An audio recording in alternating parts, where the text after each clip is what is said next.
say "oh no" as I was walking up. That's not a very nice greeting. Did you say you thought the same thing? No, you said we do take the same bus. We are on the same bus line. Line number 15, by the way, goes directly down Belmont into downtown. It's very convenient. This is not an ad for TriMet. Hi, I'm Peggy LaPointe. Welcome to the PNC Live Studio at KINK. So great to see so many faces. Welcome. Welcome to the show. John is back there getting ready. Welcome. How many people haven't been here before, by the way? Wow, that's awesome. As I sometimes say, where have you been?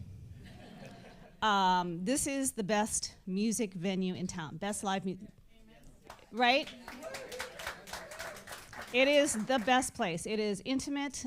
You will get something you don't get from other venues, which is wonderful. I won't go on and on because we've got an artist ready to play. I've got a great interview bunch of questions. I say that now. It might not turn out that way. But as I was riding my bike here, I realized I didn't have trivia questions, so I thought some up on the spot. I'm a professional. So a couple of questions. If you follow KINK and you're listening, you're obviously interested in the contest that we're giving away because it's kind of hot out right now. What are we doing right now? Where are we? Wait, what is the prize? That's right. I forgot two things. One, if you know the answer, raise your hand. Two, the prize is Dispatch at Hayden Homes on July 31st. You have 2 days to figure it out.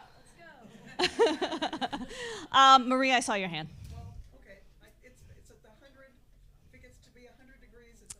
That's actually not it. We do have that. We have a lot of contests going on, so it's a little confusing, but this is the big one. Oh, I know that one too. And I saw your hand.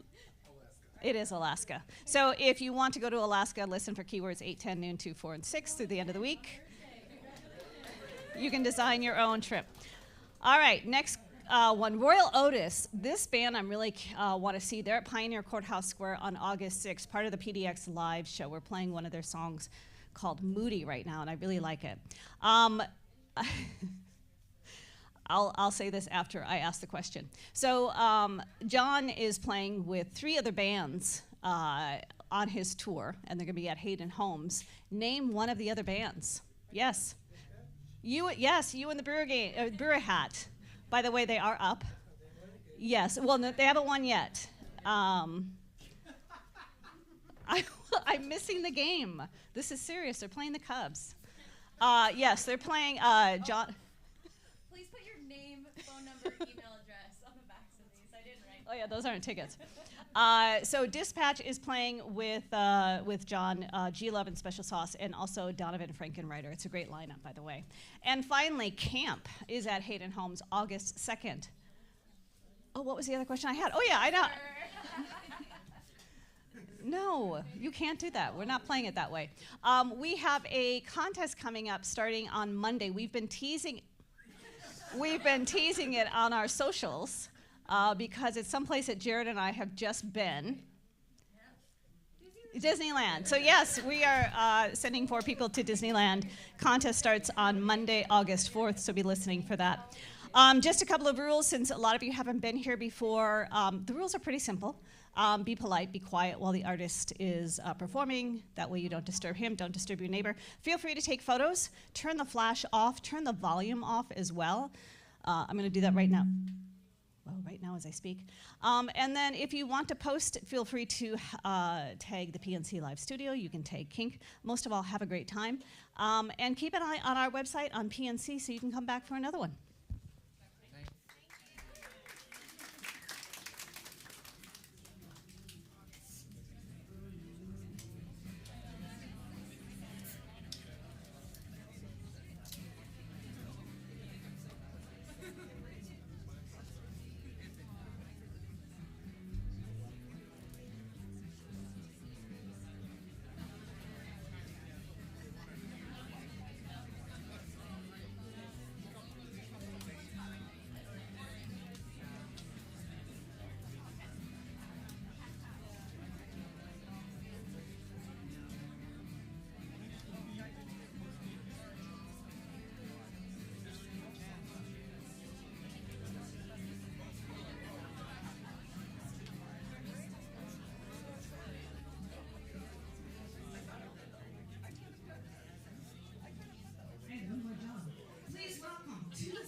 Everyone, John Butler.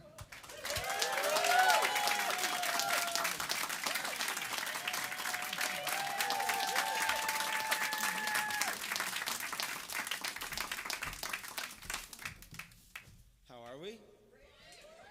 Right. Well, today's lesson is going to be about the social implications of postmodern art on how we feel about ourselves with the kind of overtone of social media. Okay?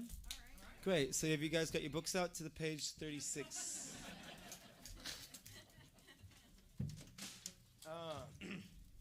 Thank you for being here. Really, really happy to see you guys here. It means a lot. We come from a long, long way away. And so we love what we do and we put a lot of effort into it. So the fact that you're here and you made the effort to be here means a lot to us.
So sorry, I am so sorry.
Thanks.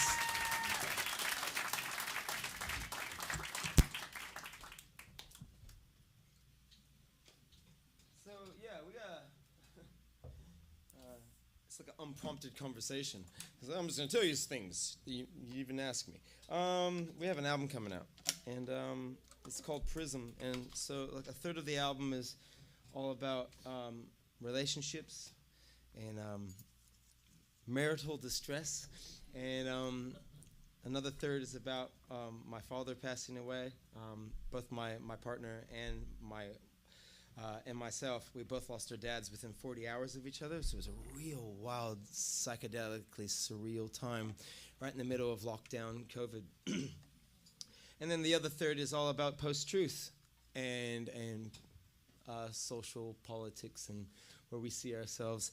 But this song is part of the marital distress third, like the last one. Actually, all three new ones are all just distressing.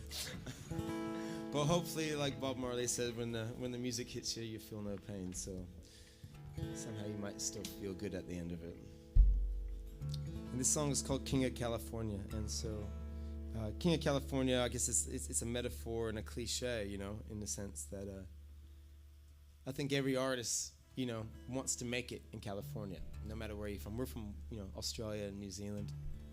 And so if you can make it in California, you can make it anywhere. So it's kind of one of those things. When you come to this country, especially from somewhere else, it's a long way away. It's really expensive, you know, and it's really, it's a lot of hard work. And sometimes those dreams and aspirations, at least for me, being a bit neurodiverse and really kind of, I have this great thing called hyperfocus. Some people call it ADHD. It's a beautiful thing. It's a beautiful thing. You can make some awesome stuff, and also the world around that beautiful stuff can kind of crumble, and the ones you love the most sometimes suffer. They have to share you. So this is a song about that. It's kind of about me and my partner starting this, you know, getting together as kids. We got together as kids. We're 26 years old. We had kids by 27. We toured the world for 10 months a year for 10 years straight. And, you know, anybody who does that is going to have some water under the bridge and some scar tissues. And this is a little bit about that. The song's called King of California.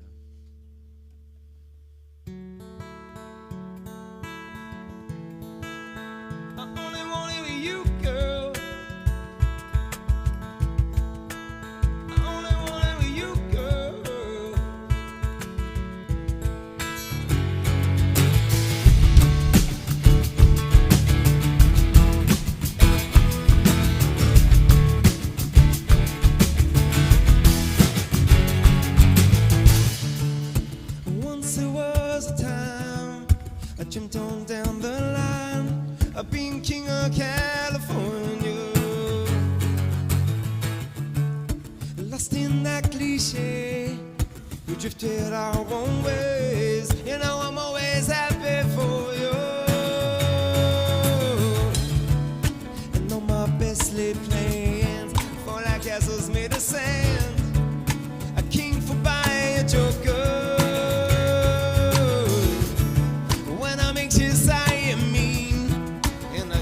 To the queen, I think I may have broken.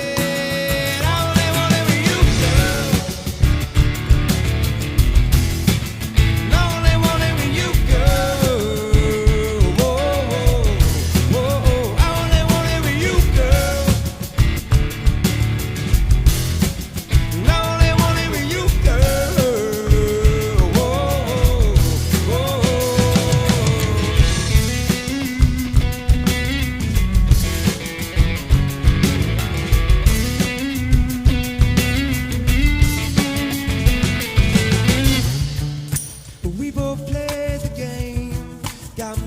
Kept your name. We thought we were wiser than our mom and dads. Turns out we just the same.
I thought you were going to come up.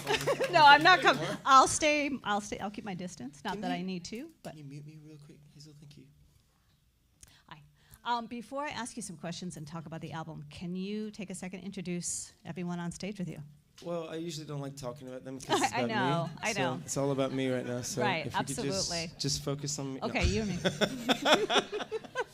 But don't mention the T-shirt. This is Ian Perez on keys and bass and vocals. I know you just saw what he did. He's an amazing individual. That really is his dog, Nancy. No, I swear. We need to bring Nancy on tour. I think we'd get more people to our shows. This is Michael Barker on drums and vocals. Yeah. We call him Tour Dad. Tour Son, Tour Dad. And this is Mike Ambos on percussion and vocals. First of all, thank all of you for coming in. I know this is probably a day off for you. You're going to be on stage in Bend, Hayden Homes, Thursday night. Had to think about that for a second. Thursday night with a great lineup, by the way. You got Dispatch, G-Love, Special Sauce, and Donovan Frankenreiter.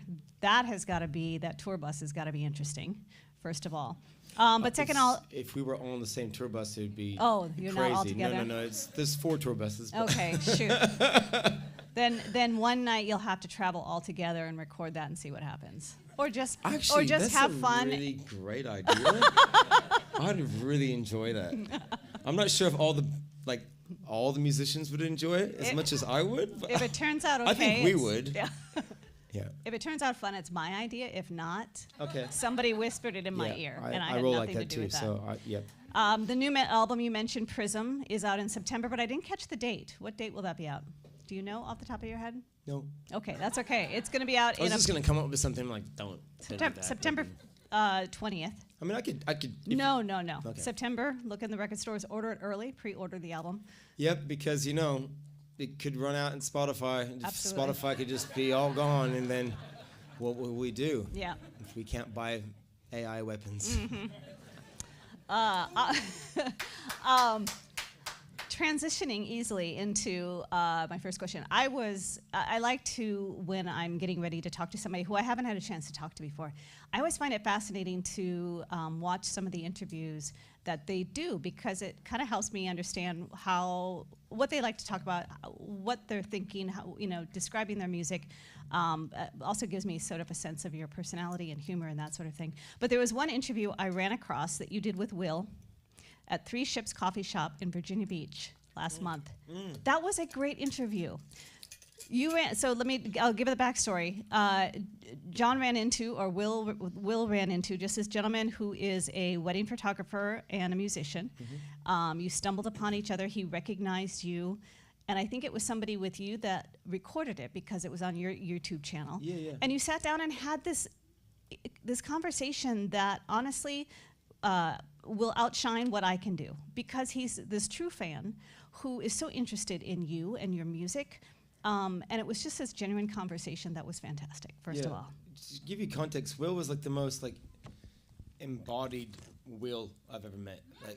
He was just, hey, how's it going? I'm like, very well, thank you. He was like, love your music. And I'm like, okay. He's like, got some questions to ask you. I was like, holy shit, just roll.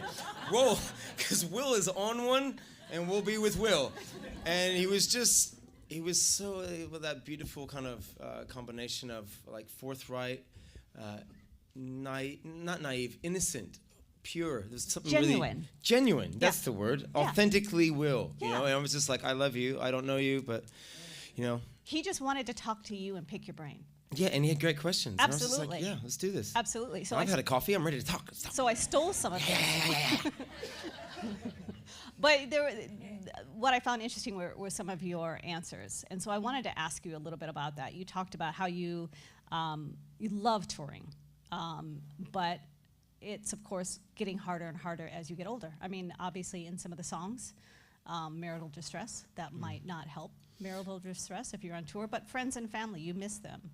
So how do you reconcile It's that? interesting thing. It's not an age thing. I feel fitter and better at the job than ever before. I just was surprised that the sensitivity went up for leaving rather than being more desensitized by it. You know, like leaving got harder and harder. And it is harder and harder. And there's like this strange, I can't speak for everybody here or all musicians, but there's a strange compartmentalization that you have to do to kind of survive this life, because it's hyper exposed, it's adrenal fatiguing, and then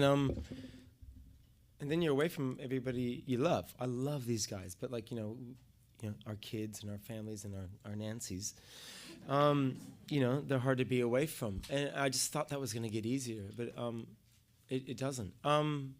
But I love being out on the road, and I feel like I'm better at it than I ever have been. But yeah, there's definitely some aspects to this career that are very odd.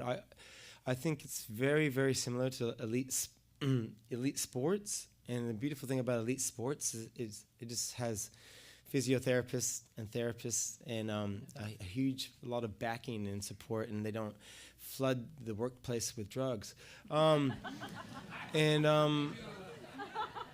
I mean drugs as in alcohol. You know, I don't mean drugs as in like ecstasy or something. I'm just like, there's a reason why there's so many victims in our line of work. So Yeah.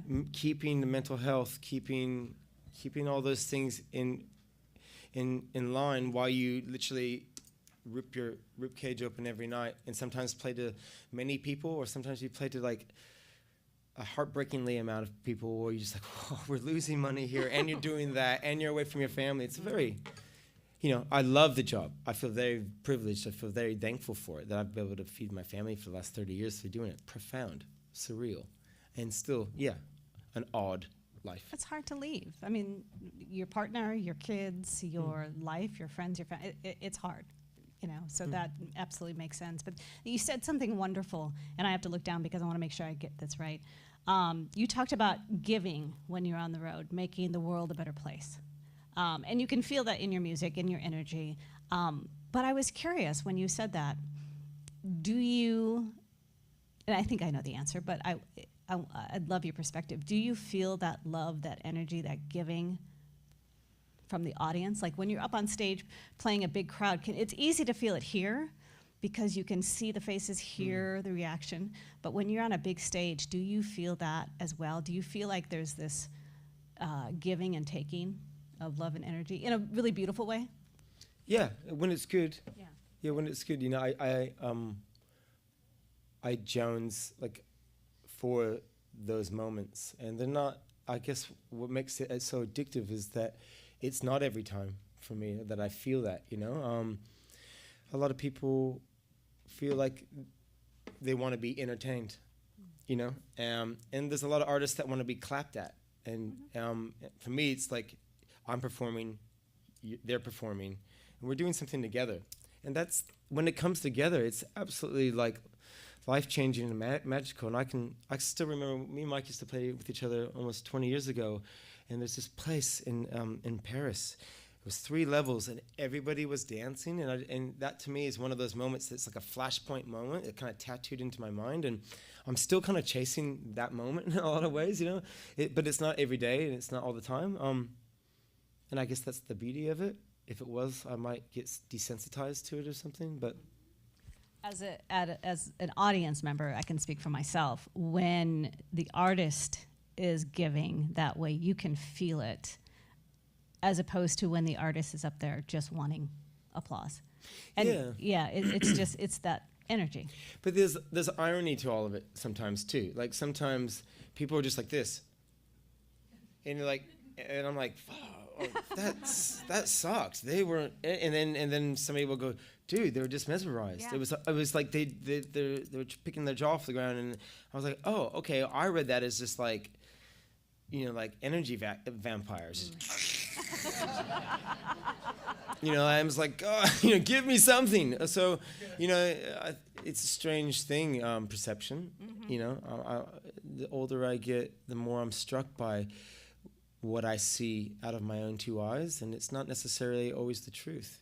Yeah. It's all my programming, it's all the socialization, all the crap, you know, that I've either been raised with or trauma and all those things. So I'm always constantly having to tell myself that maybe what I think is happening isn't happening, you know? Maybe it's just an interpretation. But you talked about that in your interview with Will from Three Ships Coffee Shop in Will. Virginia Beach. Don't we love him? You talked about that, but I think, I don't know what I think. I've observed. You know what you think. You know what you think. I can tell you. What I've observed in my personal life is that it takes a while to go, okay, that wasn't, and you mentioned this in the interview, that wasn't about me. That was that person having that day at that moment and that experience. It wasn't about me. I didn't create their mood, whether they're angry, but it's not about me. And that comes with maturity. Yeah, I think it does. Yeah. Or at least just trial and error. Yeah. Just trial and error, you know. Yeah. And a bit of reading, a bit of education, some outside perspective. You know, it's interesting. You know, I'm so struck by irony all the time. Just this idea of like. Being so sensitive to other people's emotions and feelings, and kind of like, it's so hard to put into words sometimes. But and then actually, what it really is often it's not that you're sensitive about everybody's feelings; it's that you just made everything about you. You've just made it all about you. You know, it's like, that person walked through the bus and they didn't say hi, or they just kind of hit me and didn't realize. I mean. They could have just been, you don't know what's going on in the world. You have no idea. And, like, it's not about you, buddy. Right. Maybe they're not shitty at you. Maybe you don't really, maybe you're not the biggest thing on their, priority list right now. Like, get your head out of your ass a little bit. Yeah, maybe I'm not registered. I've had good people in my life to kind of say that. Like, hey, I think you're trying to say you're caring about how I feel, but I think what you're wanting is to feel safe. And so you're going to try to make me better so you feel safe. That's not actually being sensitive. That's you trying to protect yourself. So once you're okay, then I'll be okay. And that thing that a lot of us do who've grown up with trauma or violence, once everything else is all right, then I can relax. So I'm a carer. No, you're not a carer. You're actually just trying to make everybody better so you can feel good. So it's a really profound irony in that I'm struck by, because that's the kind of dude I am. I'll do that. I'll try to make sure that everybody's all right so that I can feel safe. But it's not really altruistic. All right, I'm going to get off the interview with Will and talk about Prism. You mentioned there's sort of 3 chapters. And I listened to you talk about how it brings a little bit of your old sound, but you've brought something new into it, a new sound into it. Talk about that evolution in your music with this. It's your 6th album, right, Prism? I think it's 7. 7? Or 8. Wow. I don't know. Solo album? I think oh, yeah, I mean, Doesn't matter. If you went through all, it's probably about 9, actually, because I released... 10 studio albums, thank you. There you go, 10 studio albums. Released the ambient album and instrumental album in the last year as well. So. Gotcha. I guess, my sound is always kind of... There's always a bit of me. Begin again. I can only do what I do. I can only do what I do. So, I have 1,000,001 songs that have that scale in it, and then I just try to kind of make better beats behind them and synths and have different textures. I love Timbaland and Pharrell, and I love Black Sabbath, and I love Dolly Parton. And I love fiddle playing and Hindustani slide playing and traditional music and First Nation music. And so a lot of times I'm hearing them all in my head at once. And so this album I started making by myself. I get anxiety sometimes. I'm trying to say I get anxiety sometimes rather than I have anxiety. And I just, somewhere right before COVID, I just wanted the world to go away. And I didn't want to be around anybody because making them feel all safe before I could feel safe was exhausting. And so I started making the album by myself. It was just, I meant to start making an ambient album, really simple. And next thing I got on Logic, and I was like, there was synthesizers everywhere, and I was making beats. I was like, oh, cool, and I made this whole world, and then I just crashed my computer, basically, after 3 years, and anxiety was just going up like that, and marital stuff, and boy was 16 years old, and he was like a Mustang just trying to break out of the stables, and life was getting real. Parents were dying, and all kinds of stuff was going on, and I had to give up. I had to surrender. It was very not something in my wheelhouse. I couldn't finish it. I couldn't finish the album. I worked on it for 3 years, hundreds of tracks, 20 or so songs. And then in the surrender, I had a download. And the download only could come in once there was space. And I left no space. But until I was broken and surrendered, then all of a sudden there was something that could come in. And what came in was this 4 seasons. 4 seasons. And so it said, heal yourself. Just heal, man. Heal. Then begin again. Go solo. And the 4th season is like maybe record live with a band, And so Healing Myself was the ambient album. And through making that album, I learned how to really record my guitar beats properly. And I really kind of got that down, and then I made this really lovely ambient album. So that was Heal Myself. And Begin Again was, okay, I need to make that instrumental album that I really wanted to make, like I did it on my very, very first album. My very, very first album was an instrumental album when I used to play on the streets. It's a long answer, sorry. So I made an instrumental album, and I took everything I learned from the guitar beats and everything I learned from the ambient stuff and made the instrumental album. And once that was that season, which was Begin Again, then I could go solo, which is John Butler. Because after the instrumental album, I did make my very first album as John Butler was John Butler. And through making those 2 albums, I learned how to make Prism properly. So I took all those tracks, and I met together with a producer named James Ireland out of Pond, and we grabbed all my tracks, and he's a great beat maker as well, and we crammed them all together, and we did more and more beats, and we made Prism. But it was a real journey. It was a real journey, and the Muse kept on sending me back to the beginning. Like I had all these ideas, but Muse was like, no.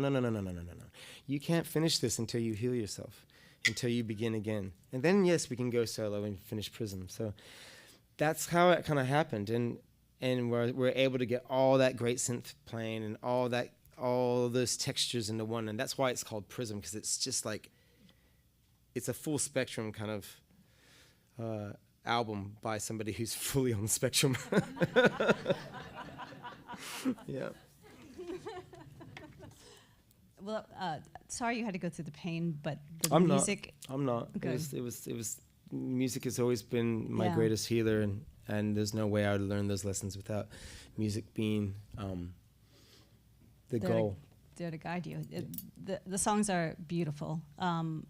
Go see John Thursday night at Bend. It's a great road trip with a bunch of great acts as well. Thank you so much for taking time. No worries. To play for us. They're going to play a few more songs. Yeah. All right. Thanks, John. Thank you so much. I appreciate it.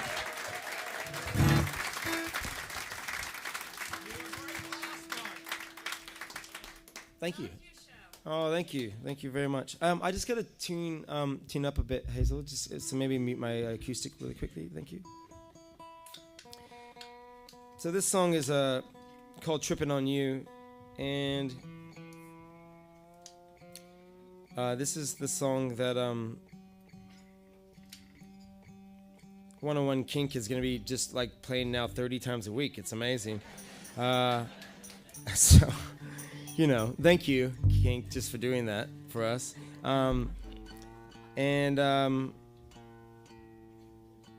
It's about narratives.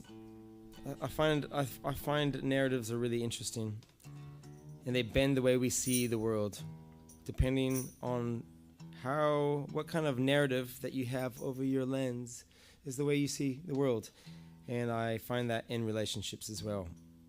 Minute one will see the other and put a narrative on them, it skews everything. And so after 25 years of marriage, you get a few narratives going, and they're not all helpful. And so those narratives I call it tripping. You're tripping. Like you start tripping on the other. You're like, you don't see them anymore. You just see the narratives that you've written or the old memories that you've said you've forgiven, but you haven't. And every once in a while, I can take it back now, thanks. You have to check yourself. And so this is a song about that.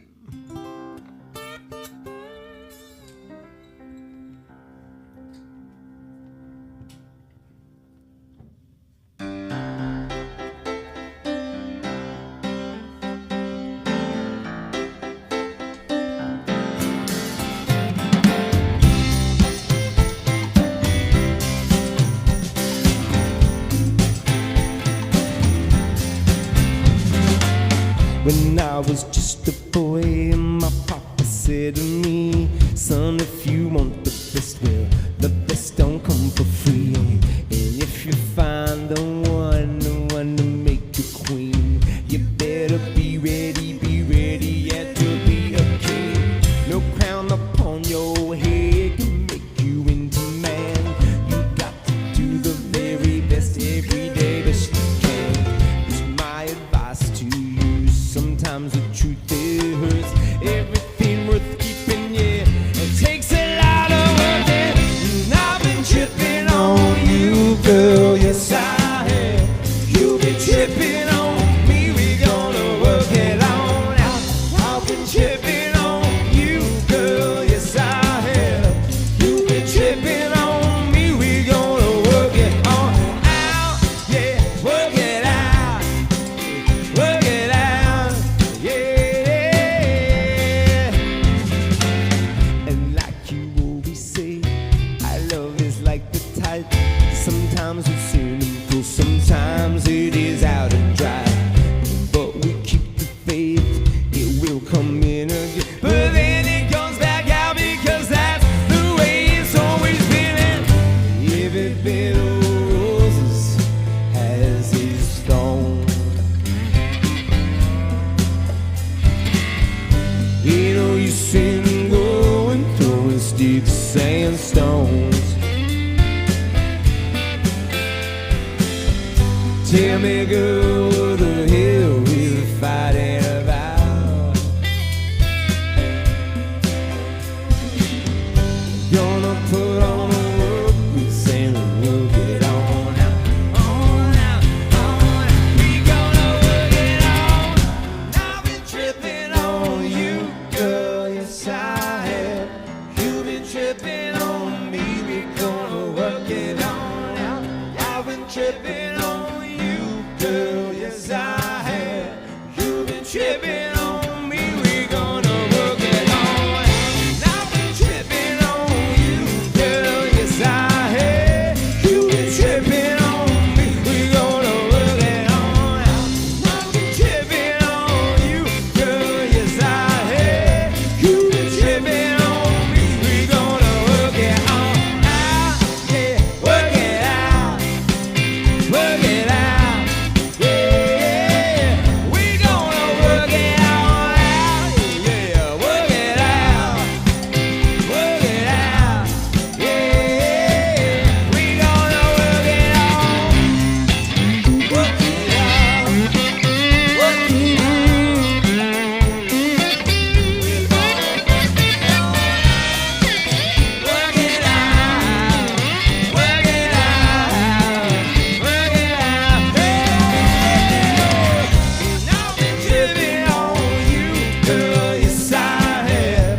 You've been tripping on me, we're gonna work it on out. And I've been tripping on you, girl, yes I have. You've been tripping on me, we're gonna work it on.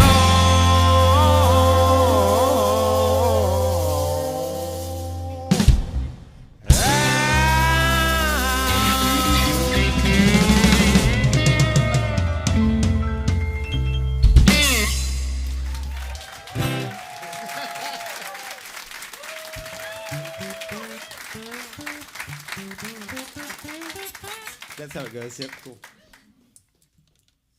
Mute one more time, thanks. Thank you, Hazel. We're gonna leave you on this last one. It's song that you may know. And if you don't, well, it's an oldie, but a goodie.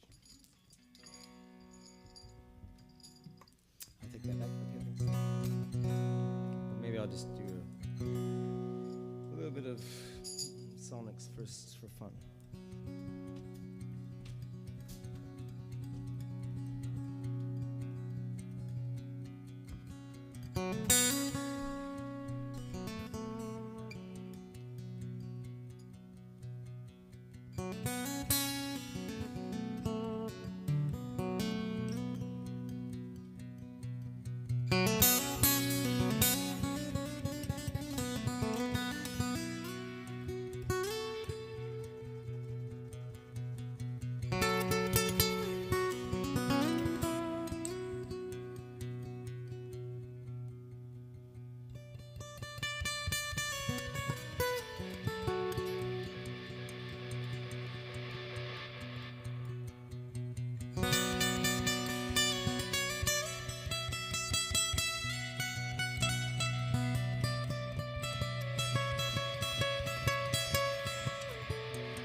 could be silent, I could be young, yeah, I could be old. I could be a gentleman, I could be violent. I could turn hot, yeah, I could be cold. I could be just like a common for someone, waiting for all hell, yeah, to break loose.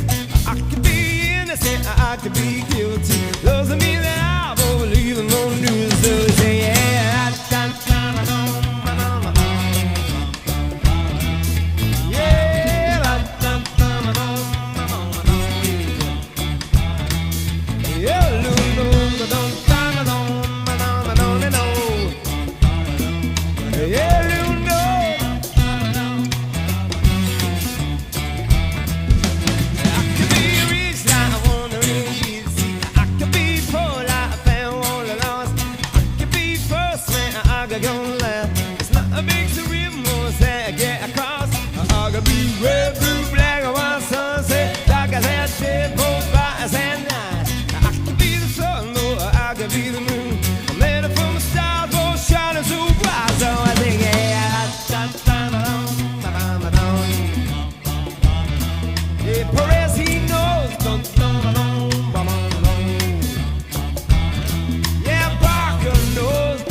Thank you.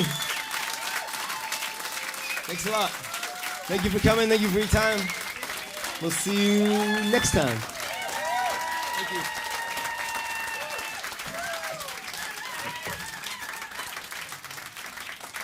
That was awesome.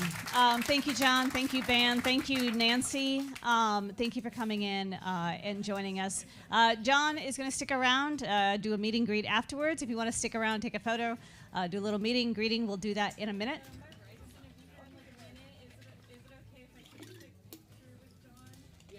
If you have to leave now, we can do it right now. Yep, no worries. No worries.